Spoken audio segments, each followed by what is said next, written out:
যারা এই গরমে চা খাচ্ছে তাদেরকে নোবেল প্রাইজ দেওয়া হবে। এটা একটা অপপ্রচার। এই অপপ্রচারের ফাঁদে একদম পা দিও না। আমি এই গরমে 4 থেকে 5 বার চা খাই, কিন্তু আমাকে কেউ নোবেল প্রাইজ দেয়নি, আর দেবে বলে মনেও হচ্ছে না। তাই যারা নোবেলের আশায় এই গরমে চা খাওয়া শুরু করছো তাদেরকে বলছি, নিজের দায়িত্বে চা খাও। চা খেলে নিজের শরীরের টেম্পারেচার বাড়বে, নোবেল তোমরা পাবে না। তো আজকের টপিক হচ্ছে চায়ের দোকান। চলো শুরু করা যাক আজকের টপিক। চায়ের দোকান হচ্ছে এমন একটা জায়গা যেখানে তুমি সমস্ত কিছু সম্পর্কে জানতে পারবে।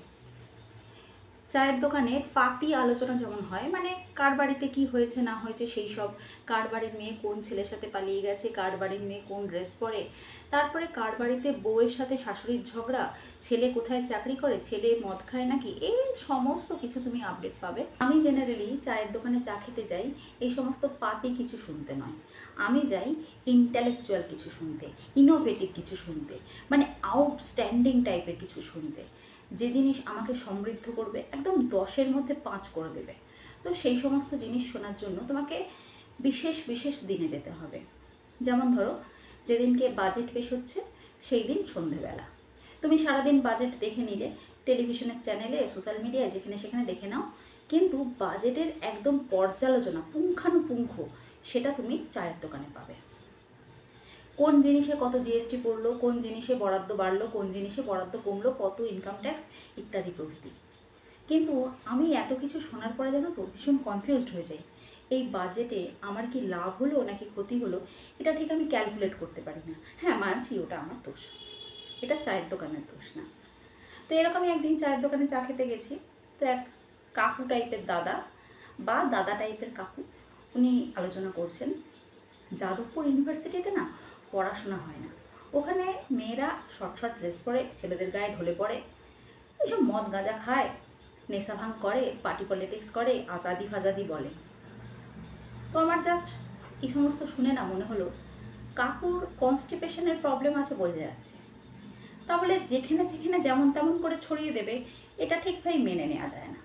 তোমরা কি বলো? আরেকদিন চায়ের দোকানে চা খেতে গেছি। তো সেই দিনকে আর এক ইন্টেলেকচুয়াল কাকু এসেছে। তো তিনি বললেন, গুজরাটে যে ওই স্ট্যাচু অফ ইউনিটি বানানো হয়েছে সর্দার বল্লভভাই প্যাটেলের, বিশাল স্ট্যাচু, তো এমনি এমনি বানানো হয়নি। তো কী কারণ? অনেকক্ষণ ধরে উনি অনেক ডেসক্রিপশনের পর বললেন, স্ট্যাচু অফ ইউনিটির যে সর্দার বল্লভভাই প্যাটেলের চোখ আছে, ওই চোখের মধ্যে নাকি ক্যামেরা সেট করা আছে। বিশাল ব্যাপার, হাইটেক টেকনোলজি। তো আমরা জিজ্ঞাসা করলাম, কাকু ওই ক্যামেরা দিয়ে সর্দার বল্লভভাই প্যাটেল দেখছেটা কি? তো উনি বললেন, আরে পুরো পাকিস্তানের ওপর নজরদারি চলছে এই ক্যামেরা দিয়ে। তো বিশাল ব্যাপার। পরে না আমার মনে হলো কি বলো তো, ক্যামেরার লেন্সটা ঠিক কাজ করছে না। না হলে তোমরাই বলো, কাশ্মীরে এত জঙ্গি ঘাঁটি, এত সন্ত্রাসবাদী ঘাঁটি, সেগুলোকে কি দেখা যেত না?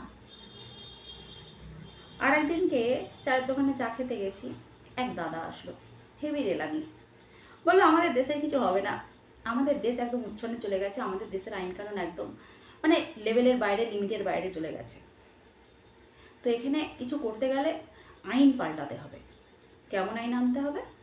একদম সৌদি আরবের মতো। সেটা কীরকম? সৌদি আরবে কোনো মেয়েকে যদি নির্যাতন করা হয়, তাহলে সেখানে নাকি ওই যে নির্যাতনকারী তাকে একদম চরম লেভেলের শাস্তি দেওয়া হয়। কী শাস্তি? বেত্রাঘাত করে মেরে দেওয়া হয়, পাথর ছুঁড়ে মেরে দেওয়া হয়, এইসব। তো আমি শুনে খুব উল্লাসিত হয়ে গেলাম, তাই এমন শাস্তি? সত্যি? তাহলে তো এমন আইন আনা উচিত, খুব ভালো। তারপরে কেন জানি না হঠাৎ মনে হলো একটু গুগলে সার্চ করলাম। তারপরে দেখলাম সৌদি আরবে কোনো মেয়েকে নির্যাতন করেছে এটা প্রমাণ করতে গেলে 4 জন পুরুষ সাক্ষীর দরকার হয়। মানে বুঝতে পারছো লেভেলটা?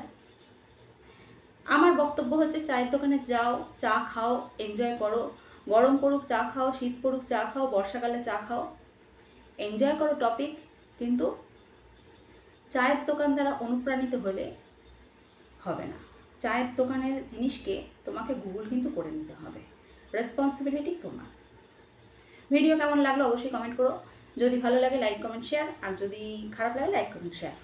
আজকের মতো বাই।